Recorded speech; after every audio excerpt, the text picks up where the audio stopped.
Assalamualaikum warahmatullahi wabarakatuh. Bagaimana kabarnya hari ini?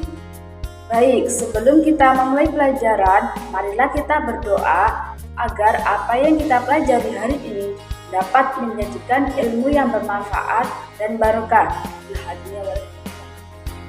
Al-Fatihah. Terima kasih. Oke anak-anak, apakah hari ini ada yang tidak masuk? Oh baik, pintar semua ya, hari ini masuk semua. Baik, hari ini kita akan mempelajari materi SKI tentang strategi dakwah Nabi Muhammad SAW di Mekah. Ada yang tahu nggak? Nabi Muhammad itu menggunakan berapa strategi? Baik, Nabi Muhammad SAW berdakwah di Mekah menggunakan dua strategi. Yang pertama, strategi rahasia atau biasa disebut Syria. Yang kedua, strategi terang-terangan atau disebut Jahriyah. Baik, yang pertama adalah strategi dakwah rahasia atau biasa disebut dengan Syria. Setelah mendapatkan perintah dari Allah melalui wahyu, maka Nabi Muhammad mulai mengatur strategi dakwah Islam di kalangan masyarakat Quraisy Mekah. Adapun langkah yang beliau ambil adalah melakukan dakwah secara Syria atau biasa disebut dengan dakwah sembunyi-sembunyi. Nabi Muhammad SAW melakukan dakwah Syria dengan pendekatan personal. Hal ini disebabkan karena pendekatan personal memiliki keterkaitan batin dan interaksi emosional antara pengajak dan yang diajak. Nabi Muhammad melakukan dakwah Syria selama 3 tahun. Pertama, Nabi menawarkan Islam kepada orang-orang terdekat. Kedua, Nabi Muhammad SAW menawarkan Islam kepada keluarga. Yang ketiga, Nabi Muhammad SAW menawarkan Islam ke sahabat karibnya. Mereka semua itu diajak untuk masuk Islam. Mereka adalah yang pertama Khadijah binti Khuwailid, yang kedua Ummul Mukminin, yang ketiga Zaid bin Harithah bin Sarahil, yang keempat Ali bin Abi Thalib, yang kelima Abu Bakar As-Siddiq. Dalam sejarah Islam, beliau semua itu sebagai ashabikунal awalun atau disebut dengan orang-orang yang paling dahulu atau orang-orang pertama masuk Islam. Setelah masuk Islam, Abu Bakar bersemangat dalam berdakwah untuk mengajak orang-orang masuk Islam. Melalui dakwah beliau, beberapa sahabat masuk Islam, yaitu yang pertama Utsman bin Affan, yang kedua Az-Zubair bin Al-Awwam Al-Asadi, dan banyak lagi selain mereka. Mereka juga disebut dengan ashabikunal awalun. Mereka semua itu masuk Islam melalui dakwah sembunyi-sembunyi. Mereka menyembunyikan keimanannya untuk menghindari ancaman dan siksaan dari kafir Quraisy. Selain diuji dari faktor eksternal, umat Islam pun juga diuji dengan faktor internal, yaitu ajaran-ajaran yang diterima Nabi itu bertentangan dengan kondisi mereka dan di luar kemampuan manusia, seperti halnya peristiwa Isra Mi'raj, yaitu Nabi Muhammad SAW mendapatkan perintah menegakkan sistem waktu. Peristiwa tersebut termasuk di luar kemampuan otak manusia. Ya. Kemudian berita dakwah Nabi Muhammad SAW ini sudah didengar oleh kaum Quraisy. Hanya saja kaum Quraisy tidak mempermasalahkannya karena Nabi Muhammad belum menentang agama dan ajaran-ajaran yang dianutnya. Sehingga Nabi Muhammad membangun jamaah mukminin berlandaskan ukhuwah atau berdasarkan persaudaraan dan berdasarkan ta'awun atau solidaritas. Baik, yang kedua yaitu dakwah terang-terangan. Ketika perintah dakwah Muhammad SAW merasa yakin kepada dukungan dan janji Abu Thalib, maka beliau pun langsung berdiri di atas Safa dan menyeru kepada kaum Quraisy dengan bersabda, "Wahai semua orang." Lalu semua orang pun berkumpul untuk memenuhi seruan beliau. Lalu Nabi Muhammad pun mengajak kepada tauhid dan iman kepada risalah, dan beliau mengajak untuk beriman kepada hari akhirat. Dari banyaknya kaum Quraisy yang hadir, ada satu orang yang berangkat bicara, yaitu Abu Lahab, dengan berkata, "Celakalah engkau untuk selama-lamanya. Untuk inilah engkau mengumpulkan kami." Kemudian turunlah surat Al-Lahab. Sejak itulah dakwah Nabi Muhammad terdengar di seluruh Mekah. Kemudian turunlah ayat surat Al-Hijr ayat 94 yang memerintahkan Nabi Muhammad SAW untuk berdakwah secara terang-terangan.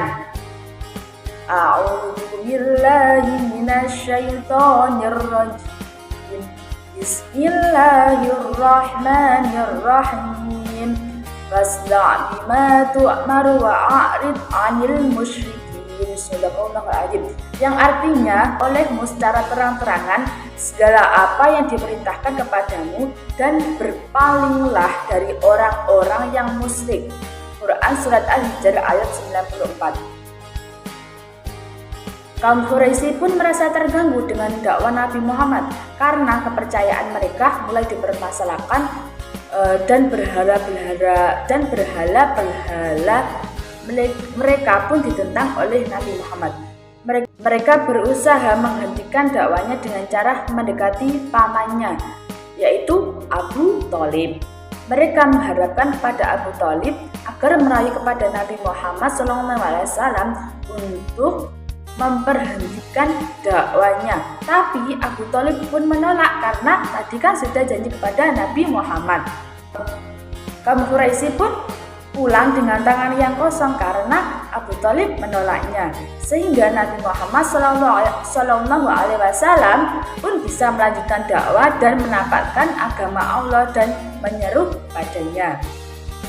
Semenjak penolakan itu, kaum Quraisy pun semakin marah kepada Nabi Muhammad, yaitu dengan berusaha menghentikan Nabi dengan berbagai cara. Dan kaum Quraisy pun berusaha menawarkan kepada Nabi Muhammad SAW untuk mempertemukan Islam dengan jahiliyah. Kaum Quraisy pun menawarkan kepada Nabi Muhammad, yaitu bagaimana kalau kaum Quraisy itu mengikuti ajaran kamu, tapi kamu juga harus mengikuti ajaran saya dan tanpa meninggalkan ajaran Islam. Nabi Muhammad pun menjawab dengan tegas menolak penawaran mereka. Kemudian peristiwa tersebut pun diabadikan dalam surat Al-Hajr yang artinya, "Katakanlah, hai orang-orang kafir, tidak akan menyembah apa yang kamu sembah, dan kamu bukan penyembah Tuhan yang aku sembah. Dan aku tidak pernah menjadi penyembah apa yang kamu sembah, dan kamu tidak pernah pula menjadi penyembah Tuhan yang aku sembah. Untukmu agamamu, dan untuk pula agamamu." Dengan tolakan tersebut, kaum Quraisy pun semakin marah. Mereka melakukan pemboikotan terhadap Nabi Muhammad beserta pengikutnya. Mereka menulis selembar kertas yang berisi kesepakatan pemutusan hubungan total dengan Bani Hashim dan Bani Muthalib. Pengumuman tersebut digantung di salah satu sudut Ka'bah. Adapun isi pengumumannya yaitu yang pertama, barang siapa yang setuju dengan agama Muhammad, berbelas kasihan kepada pengikut Nabi Muhammad, atau memberi tempat singgah kepada salah satu dari mereka, maka mereka dianggap sebagai kelompoknya dan diputuskan hubungan dengannya. Yang kedua, tidak boleh menikah dan atau menikahkan dari mereka. Yang ketiga, tidak boleh berjual beli dengan mereka. Sangat wonderful ya isi pengumumannya. Setelah adanya pengumuman tersebut, Nabi Muhammad bersama Bani Hashim dan Bani Muthalib pun hidup terisolir dan tinggal di lembah Bani Hashim. Kaum Quraisy pun memperketat isolasinya, sehingga Nabi Muhammad beserta kaumnya dan Bani Hashim dan Bani Muthalib pun sampai kehabisan bekal, hingga mereka pun makan dedaunan. Astagfirullah, sungguh kejamnya ya kaum Quraisy. Dengan demikian, beliau pun masih tetap sabar dan tetap mengharapkan pertolongan dari Allah.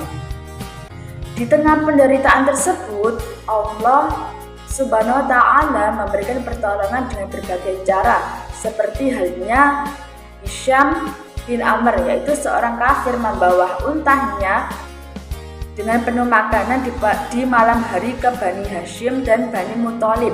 Begitu sampai di dekat lembah, ia lepaskan kembali untahnya kepada Nabi Muhammad dan umatnya. Kemudian ada juga orang-orang kafir pun bergabung di lembah Bani Hashim dengan memotivasi kesukuan dan kekerabatan.